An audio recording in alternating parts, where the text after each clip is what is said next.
타임 건작동 말씀 묵상.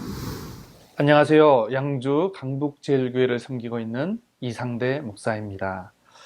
오늘 함께 묵상할 말씀은요, 잠언 16장 1절에서 15절까지 말씀입니다. 오늘은 먼저 질문을 하나 드리면서 시작하겠습니다. 여러분, 인생을 살아오면서 내 계획대로, 내 생각대로, 내가 원하는 대로 이루어진 것이 내 인생에서 한 몇 퍼센트나 되는 것 같습니까? 퍼센트로 얘기한다면요.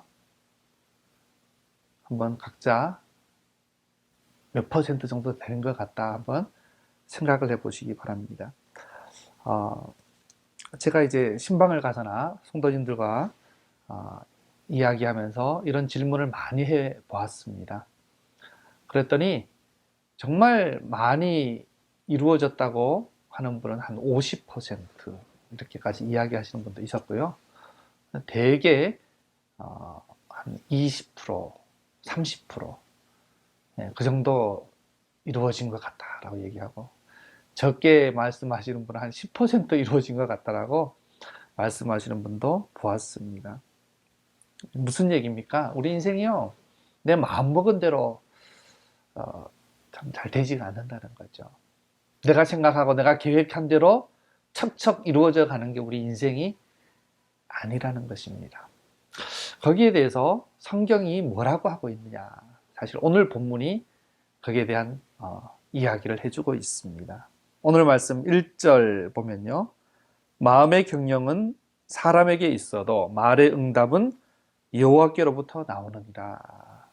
우리가 마음에 여러 가지 계획들을 할지라도 하나님께로부터 응답이 나온다라고 말씀합니다. 3절에서는요, 너의 행사를 여호와께 맡기라. 그리하면 내가 경영하는 것이 이루어지리라. 그렇기 때문에 그 하나님을 인정하고 하나님께 맡기는, 그게 정말 필요하다.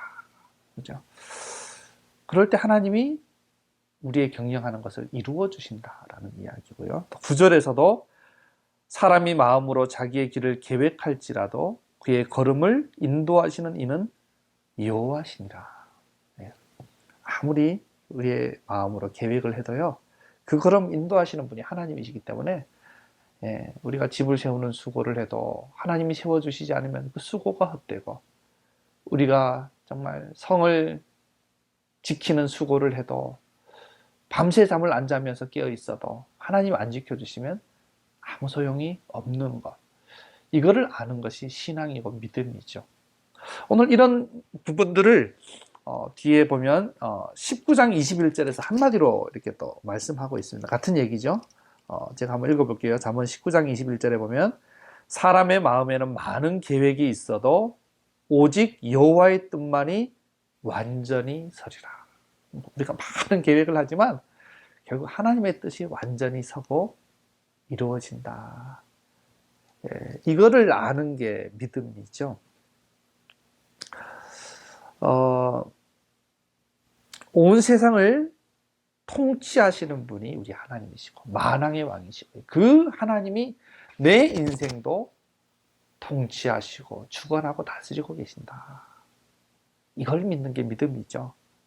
마치 내 손에 모든 게 달린 것처럼, 내가 계획하고 내가 실행하고 내가 하는 거에 다 달린 것처럼 살아가는 거. 이거를 오늘 말씀의 표현을 하면 5절에 교만하죠. 마음이 산처럼 높아져 있는 거. 그게 교만입니다. 내 손에 달린 게 아니라 하나님 손에 달린 거다. 내가 수고하고 애쓰고 노력하며 살아가죠. 물론 아무것도 안 하는 게 아닙니다. 하지만 그걸 온전히 이루시고 그 가운데 하나님의 뜻을 온전히 세우시는 분이 우리 하나님이시다. 이걸 알고 믿고 인정하는 게 신앙이라는 것입니다. 그래서 이것을 알고 이것을 믿고, 그래서 그분 여호와 하나님, 우리 만왕의 왕이신 하나님을 경외하면서 그분께 맡기고 그분을 기쁘시게 하며 사는 것이 지혜다. 지혜를 알려주는 잠언에서 오늘 말씀에서 그 이야기를 해주고 있는 것입니다. 예, 참 겸손하게 내 손에 참 모든 게 달린 것처럼 교만하게 살지 말고 겸손하게 하나님 손에 달렸습니다. 이걸 기억하면서 이게 우리 마음에서부터 이게 인정이 돼야 돼요. 왜냐하면 2절에 보시는 것처럼 겉으로는 뭐 자기 보기에 깨끗하고 정의롭고 좋은 일 하는 것 같죠. 의로운 일 하는 것 같죠. 그러나 우리 심령을 감찰하시는 분이 하나님이신데요. 그 하나님 앞에서 우리 심령을 감찰하시는 하나님 앞에서 내 마음에서는 마치 내가 주관자인 것처럼 내 손에 달린 것처럼 그렇게 마음이 움직이고 있다면 이 교만이고 악을 행하는 거죠. 아무리 대단하고 멋진 일을 한다 할지라도. 정말 중요한 것은 우리의 마음을 지키는 것. 물을 지킬 만한 것보다 더 내 마음을 지키라. 생명의 근원이 이에서 남이니라. 이 마음을 지키는 것이 중요한데요. 하나님 우리의 마음을 보시는데 어떤 마음요? 네. 내 인생의 주인이 계신다. 내 인생의 왕이 계신다. 네. 참 그것을 잘 기억하면서 그 하나님 앞에서 그 하나님을 인정하면서 인자와 진리로 공의로 하나님 기뻐하시는 거, 그죠? 그대로 우리의 삶을 세워가는 것. 그렇게 하나님을 기쁘시게 하는 것. 7절에 나오는 것처럼. 이게 여호와를 경외함이죠. 그럴 때 하나님이 우리 인생을 세워가시고 그 뜻을 더 아름답게 이루어가시고 우리의 뜻도 우리의 원하는 것도 우리의 계획도 하나님 앞에서 이루어질 때 어떻게 됩니까? 이게 싱크가 되는 거죠. 같은 방향을 바라보게 되고 그럴 때 우리의 계획도 하나님 아름답게 이루어 주시고 하나님이 또 그 뜻을 세워주시는 저와 여러분 다 되시기를 예수님의 이름으로 축원해 드립니다. 아멘. 정말 정말 지혜롭게 사는 게 그런 인생인 것 같아요. 그리고 10절에서 15절까지는 이어서 왕 얘기가 갑자기 나오죠. 근데 왕은 어떤 자입니까? 10절에 보는 것처럼 하나님의 말씀이 왕의 입술에 있은즉 재판할 때 그의 입이 그르치지 아니하리라. 하나님의 대언자 또는 대리 통치자죠. 통치자로서의 왕이다. 이스라엘의 왕은 어제도 말씀드렸지만 이스라엘의 왕은요 주변에 있는 고대 근동의 다른 왕과는 달랐습니다. 다른 모든 왕은 자기가 절대적인 신의 위치에서 모든 일을 했다면 이스라엘의 왕은 자기 위에 왕을 모시고 왕을 인정하고 사는 자가 왕 노릇을 잘하는 이 성경이 보여주는 이스라엘의 왕이거든요. 하나님의 대리 통치자로서 이스라엘 왕은 정의와 공의를 추구하는 게 마땅하다. 왜냐하면 하나님이 그거를 기뻐하신다고 앞에 말씀하지 않았습니까? 그렇기 때문에 하나님을 기쁘시게 하는 그런 통치를 해야 된다. 또 살리고 죽이는 권한이 왕에게 있죠. 지금과 달리 고대 왕은 왕이 한마디면 사람이 살기도 하고 죽기도 하는 그런 권세를 가지지 않았습니까? 그런데 그런 그 왕의 심기를 건드리면 안 되죠. 왕을 노하게 만들면 왕으로부터 오는 게 뭐가 있겠습니까? 죽음밖에 더 있겠습니까? 그러니까 그 왕을 기쁘게 하는 게 지혜다. 이건 이제 일반적인 이야기죠. 인간 왕을 그 권세를 가진 자를 기쁘게 할 때 어떤 일이 벌어집니까? 15절에 나온 것처럼 왕의 희생은 생명을 뜻하나니 그의 은택이 늦은 비를 내리는 구름과 같으리라. 그래서 왕이 정말 13절에 나온 것처럼 의로운 입술을 기뻐하고 정직하게 말하는 것을 사랑하면서 정말 이렇게 마음을 흐뭇하게 하는 사람 앞에서 그 은택을 늦은 비를 내리는 구름과 같이 내려주는 이런 것이 정말 지혜다라고 이야기한다면 여러분 한계 많은 왜 한계가 많습니까? 자기의 감정에 따라서 노하기도 하고 감정에 따라 사람들을 살리기도 하고 죽이기도 하는 어떤 한계가 있는 우리가 다 아는 우리가 똑같은 육신의 연약함을 가진 인간왕 아닙니까? 그런 인간 왕을 기쁘게 하는 것도 이런 유익이 있습니다. 인간왕을 기쁘게 하는 것도 그 은택을 늦은 비처럼 내리는 그 은혜를 입는 그런 유익이 있죠. 하물며 만왕의 왕이시고 사사로운 감정에 치우치지 않으시고 온 세상을 공의로 감찰하시고 판단하시고 통치하시고 다스리시는 우리 만왕의 왕이신 하나님을 기쁘시게 할 때는 얼마나 더 귀한 은혜를 주시겠습니까? 참 그래서 오늘 뒤에 나오는 왕의 이야기가요. 물론 이제 이 이야기를 통해서 우리가 이런 지도자가 이런 공의와 정의로 하나님을 기쁘시게 하는 통치를 하도록 기도해야 되고요. 또 우리가 각자 있는 삶의 자리에서 우리에게 주신 권한을 공의롭고 정의롭게 하나님을 기쁘시게 하는 모습으로 잘 사용해야 되는 이런 부분이 우리가 잘 1차적인 적용을 반드시 해야 됩니다. 하지만 더 저는 이제 말씀을 묵상하면서 어떤 생각이 들었냐면요. 참 그 인간왕을 샘플로 하나님이 이제 앞에서는 1절에서 9절까지는 만왕의 왕이신 하나님의 이야기, 하나님의 주권과 다스림과 통치의 얘기를 했다면 뒷부분에는 인간왕에 대한 이야기를 하면서 앞에도 하나님을 기쁘시게 하는 얘기가 나왔고요. 뒷부분에는 인간왕을 기쁘게 하는 얘기가 나왔어요.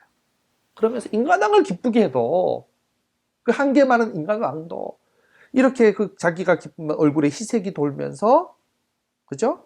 은택을 생명을 살려주고 회복시켜주고 은택을 내려준다면 만왕의 왕이신 하나님을 기쁘게 할 때 하물며 그 만왕의 왕이신 하나님이 얼굴에 희색이 돌 때 하나님은 얼마나 귀한 은혜를 내려주시겠느냐.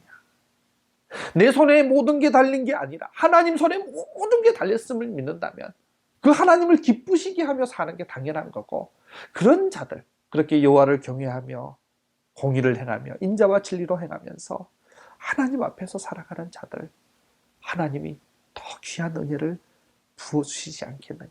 오늘은 사실 이 말씀을 하시는 것 같아요. 사람들이 뒤에 보이는 사람 앞에서는 잘하죠. 인간왕 앞에서는 당장 내 생명이 달린 것 같으니까 그 앞에서 까부는 사람 없지 않습니까? 그런데 더 크신 권세를 가지시고 능력을 가지시고 진짜 살고 죽는 게 그분에게 달린 우리 하나님 앞에서는 눈에 보이지 않는다고 얼마나 까불고 무시하고 경멸하고 하찮게 대할 때가 많습니까? 말라기서에 보면 그런 말씀 나오죠. 하나님이 야 이런 재물을 지금 갖다 나한테 바치냐. 흠 있는 거 저는 거 이런 걸 나한테 갖다 바치냐. 야 이거 너네 총독한테 갖다 줘봐라. 기뻐하겠냐. 인간 지도자한테 갖다 줘도 기뻐하지 않을 것을 나한테 지금 갖다 바치고 있느냐. 누가 이 성전문을 닫을 자가 있었으면 좋겠다. 인간 지도자보다 더 못하게 나를 여기는. 이게 인간의, 여러분, 하나님 안 보인다고요. 우리는 툭 하면 이렇게 하나님 없는 것처럼 하나님 무시하고, 예? 하나님을 기쁘시게 하기보다 나를 기쁘게 하고, 내 손에 달린 것처럼 교만을 떨고, 이렇게 살아갈 때가 너무나 많은 거죠. 그래서 참 인간을 기쁘게 하는, 인간 지도자와 왕을 기쁘게 하는 그런 모습, 그런 마음으로 하나님을 좀 기쁘게 해봐라. 더 귀한 은혜를 주시지 않겠느냐. 또 그런 이제 메시지가 제 마음에 묵상하는 가운데 와 닿았습니다. 사랑하는 성도 여러분, 정말 참 보이지 않는 하나님. 그러나 그 하나님이 우리의 모든 것들을 다스리시고 통치하고 계심을 믿으면서 그동안 내 계획대로 안 되는구나. 이게 뭐 20, 30%밖에 안 되는구나. 예. 그걸 이제 알았으면, 깨달았으면 이게 내 손에 달린 게 아니라 하나님 그분의 손에 달렸고 그분이 이루시고 그분의 뜻만이 온전히 서는구나. 이제 알았으면 그분을 경외하며 범사의 그분을 인정하며 그분 앞에서 그분을 기쁘게 하면서 정말 그분이 기뻐하는 게 뭐예요? 공의로운 삶, 공동체를 세우고 연약한 자를 세우고 돌보고 정말 거룩한 하나님을 닮아가는 그런 인자와 진리의 삶, 이런 삶을 살아가면서 하나님을 기쁘시게 할 때 정말 하나님이 우리 인생 가운데 그 뜻을 온전히 세우시고 우리의 걸음을 인도하시고 더 귀한 은혜로 봄비처럼 이렇게 우리에게 은혜를 내리시는 것을 다 경험하며 사는 저와 여러분 되시기를 예수님의 이름으로 축원해 드립니다. 아멘.